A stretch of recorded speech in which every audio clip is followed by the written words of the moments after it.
Hey friends, my name is Laura Esquivel, and I am doing this week's weekly devotion. So if you know me, I love the outdoors. I love to get out into the wide open spaces, away into the beauty of God's creation. And I have had the opportunity to hike and run in some of the most beautiful places that the Pacific Northwest has to offer and beyond. There's tall, magnificent peaks surrounded by clear, beautiful, pristine alpine lakes, streams flowing from all different directions amongst fluffy white goats and happy chipmunks. It's just breathtaking. And the silence, let's not forget the silence that comes in the outdoors. There's something beautiful about the silence.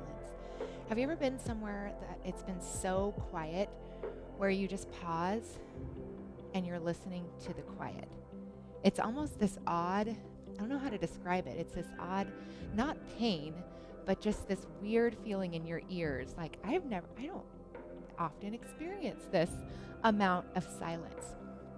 But in that silence, it is so refreshing. And we don't always have access to beautiful places like I just described. Sometimes, if we live in the Tri-Cities, we have to go to Badger Mountain to experience some solitude. And even then, it's not super available, but it's outdoors. And there is, even though it's desert and dry and tumbleweed, there's still this just this refreshing factor for me personally. There's this refreshing factor. And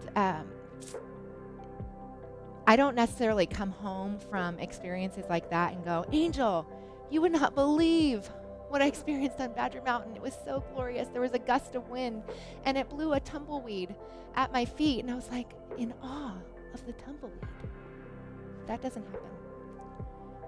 But I do come home feeling refreshed.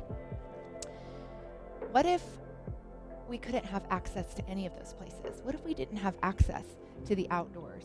What if I didn't have access to the outdoors? How would I find that refueling and that refreshing? The truth is, we all need refreshing.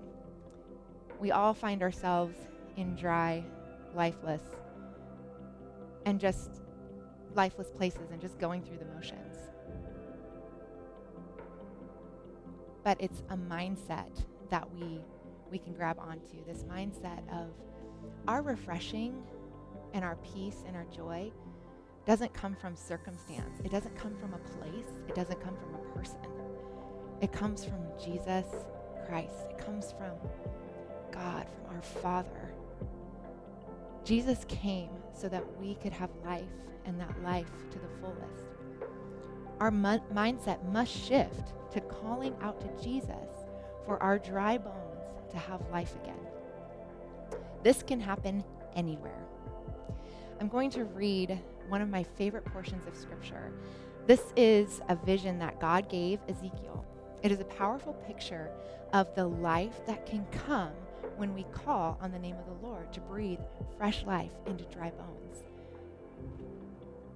And when those dry bones come to life, we can then bring that life to others. There is refreshing when we call on the name of the Lord. There is not just refreshing in our circumstances, and it can't just be in our circumstances. So listen to this portion of Scripture in Ezekiel. The hand of the Lord, it's Ezekiel 37. The hand of the Lord was on me, and he brought me out by the Spirit of the Lord and set me in the middle of the valley. It was full of bones. He led me back and forth among them, and I saw a great many bones on the floor of the valley, bones that were very dry. He asked me, Son of man, can these bones live? I said, Sovereign Lord, you alone know. Then he said to me, Prophesy to these bones and say to them, Dry bones, hear the word of the Lord. This is what the sovereign Lord says to these bones. I will make breath enter you, and you will come to life. I will attach tendons to you and make flesh come upon you and cover you with skin. I will put breath in you, and you will come to life. Then you will know that I am Lord. So I prophesied as I was commanded. And as I was prophesying, there was a noise, a rattling sound, and the bones came together, bone to bone. I looked, and the tendons and flesh appeared on them, and skin covered them, but there was no breath in them. Then he said to me, prophesy to the breath, prophesy, Son of Man, and say to it, this is what the sovereign Lord says. Come, breathe from the four winds, and breathe into these slain, that they may live. So I prophesied as he commanded me, and breath entered them. They came to life and stood up on their feet, a vast army. Then he said to me, Son of man, these bones are the people of Israel. They say, our bones are dried up and our hope is gone. We are cut off.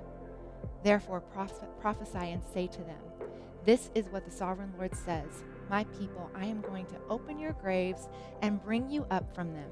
I will bring you back to the land of Israel. Then you, my people, will know that I am the Lord. When I open your graves and bring you up from them, I will put my spirit in you, and you will live, and I will settle you in your land. Then you will know that I, the Lord, have spoken. I have done it, declares the Lord. Friends, what is it that you need refreshing in? What is it that you're not going to find that refreshing and that joy and that peace from earthly circumstances? What is it? I encourage you today to call out to the Lord and prophesy life into your dry bones. Prophesy life into the places where you so desperately need refreshing. We have access to the greatest source that is the King of Kings and the Lord of Lords. You have access to him. Where are you finding that today? Where are you going? How are you pausing and saying, God, breathe life into me so that I can be a light to the world? Thank you, friends. Have a great day.